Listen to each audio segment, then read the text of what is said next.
जाज़ेब अब्बासी साहब, वक्त देने का बहुत शुक्रिया। इस वक्त सुप्रीम कोर्ट ऑफ पाकिस्तान में बहुत सारी ऐसी बातें हैं जिनके बारे में अवाम को जानना ज़रूरी है।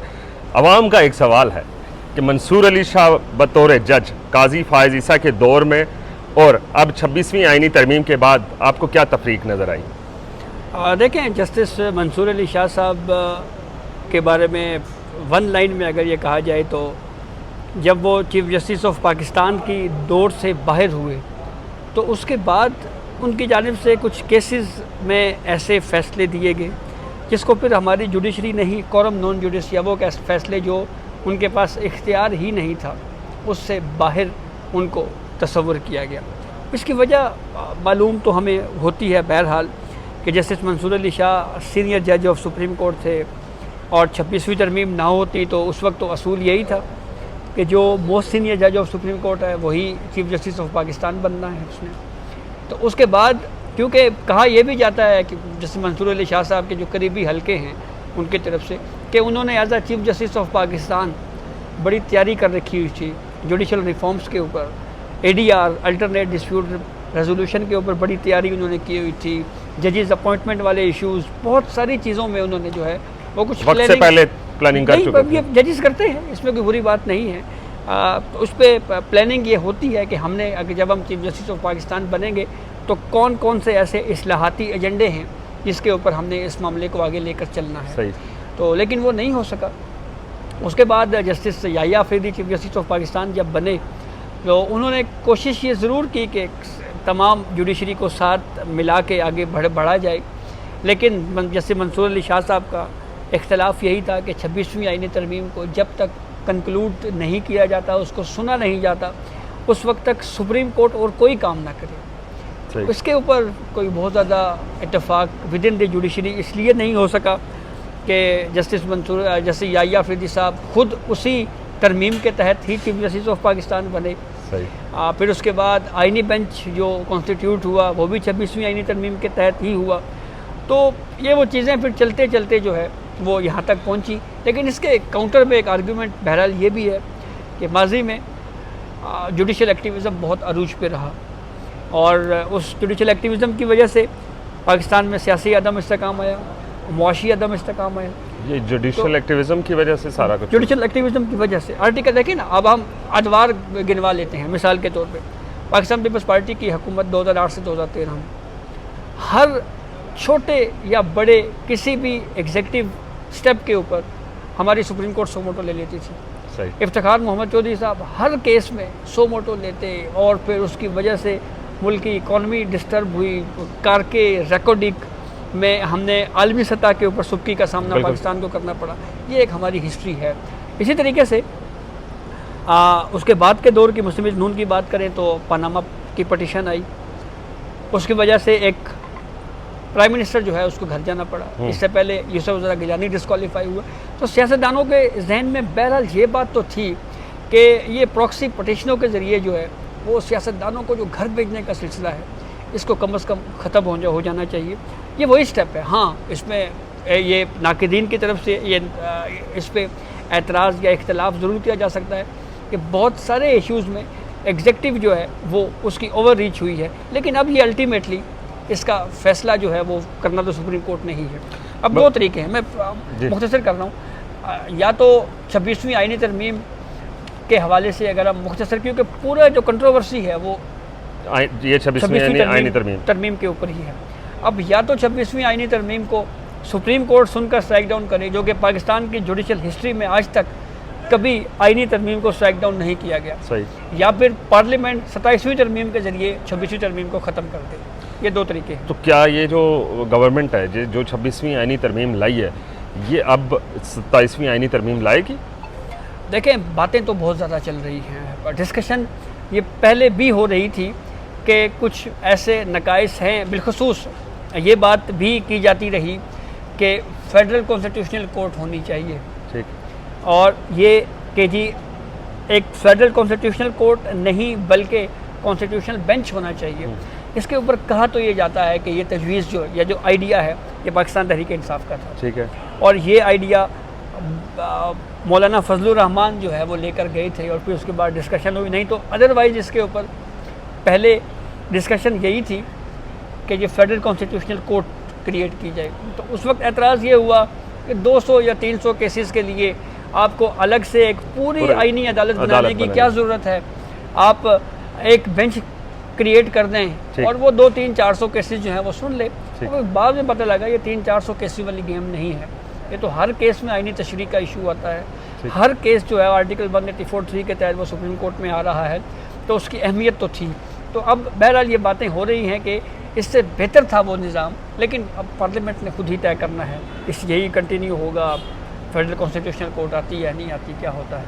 हम ये कह सकते हैं कि जब तक ये गवर्नमेंट पार्लियामेंट के अंदर बैठी है तो 27वीं आईनी तरमीम का आना या लाया जाना मुमकिन नहीं लग रहा। मेरे ख्याल में ये वो तरमीम है जो शायद हर पॉलिटिकल पार्टी को सूट करती है। अब इसकी मिसाल यूँ हम बयान कर सकते हैं कि जब अपोजिशन में इमरान खान थे तो उन्होंने नैब अमेंडमेंट के बारे में ये कहा जी कि ये शरीफ फैमिली और जरदारी फैमिली ने ख़ुद को एनआरओ दिया है। ये अपने केसेस को ख़त्म करने के लिए इन्होंने नैब कानून में तरमीम लाई है। लेकिन उस वक्त भी ये कहा जाता रहा है कि ये नैब जो है वो पॉलिटिकल इंजीनियरिंग के लिए यूज़ हो रहा था, तो इसलिए ये ज़रूरी था कि इसको रेगुलेट किया जाए और कम से कम एक थ्रेशहोल्ड जो है वो तय किया जाए। वही हुआ। लेकिन फिर बाद में जब इमरान खान के अपने ऊपर केसेस बने तो उनको रियलाइज़ हुआ कि ये अमेंडमेंट, हाँ, कि ये अमेंडमेंट इतनी बुरी नहीं है। इसलिए तोशाखाना 2 में जो है वो इमरान खान ने यही रिलीफ मांगा कि 50 करोड़ से कम थ्रेशहोल्ड है, इसलिए नैब की इख्तियार समात में आता ही नहीं है ये केस, इसलिए उसको FIA में ट्रांसफ़र किया गया। 190 मिलियन पाउंड केस में, 190 मिलियन पाउंड में जो इमरान खान का जो डिफेंस है, जो अगर 4 या 5 डिफेंस हैं उसके, तो उसमें एक डिफेंस ये भी है कि 190 मिलियन पाउंड का जो ये पैसा है, ये ट्रांसफ़र जो हमने जो सील्ड इन्वेलप डॉक्यूमेंट साइन किए थे, ये थ्रू कैबिनेट डिसीजन के हुए हैं। तो नैब अमेंडमेंट के तहत ये जो कैबिनेट के जो फैसले हैं उसको प्रोटेक्शन हासिल होती है। अब अगर आप मंसूर अली शाह साहब की तरफ आते हैं, मंसूर अली शाह की जजमेंट्स को देखकर क्या आपको लगता है कि कितने वो बासर हैं और आइन पर गिरफ्त रखने वाले जज हैं?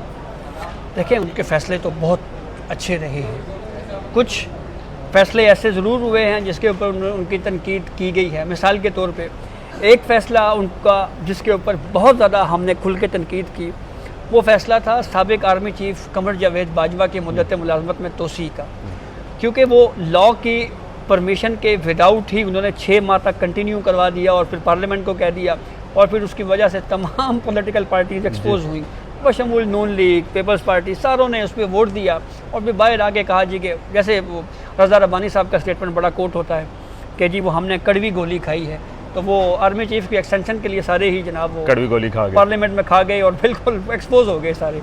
तो वो फ़ैसला बहुत बुरा फ़ैसला था। इसके अलावा फिर जो दूसरा फ़ैसला जिसके ऊपर तनकीद हो रही है वो फ़ैसला है रिज़र्व सीट्स का। जी, अब रिज़र्व सीट्स का जो फ़ैसला है उसमें सुप्रीम कोर्ट अपने स्कोप से बियॉन्ड गई है, यानी जो इख्तियार समात है उससे सुप्रीम कोर्ट बाहर निकल गई। अब जैसे ये तनकीद होती है कि पाकिस्तान तहरीक इंसाफ उसमें फ्री की नहीं थी, उस तरह की और कुछ तनकीदी बातें जो है वो रिज़र्व सीट वाले केस में जो है वो की जाती हैं।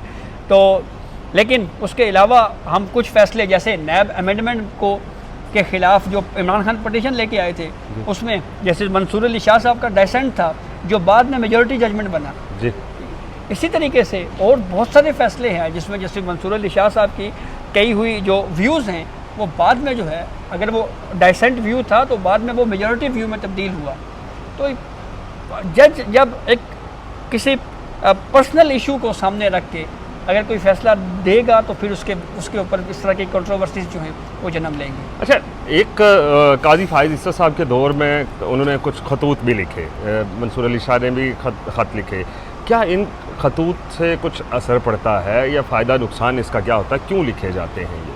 देखिए, ख़त लिखना कोई बुरी बात नहीं है और खतूत के ज़रिए जजेस जो हैं वो अपना जो नुक्ता नज़र है वो बयान करते हैं।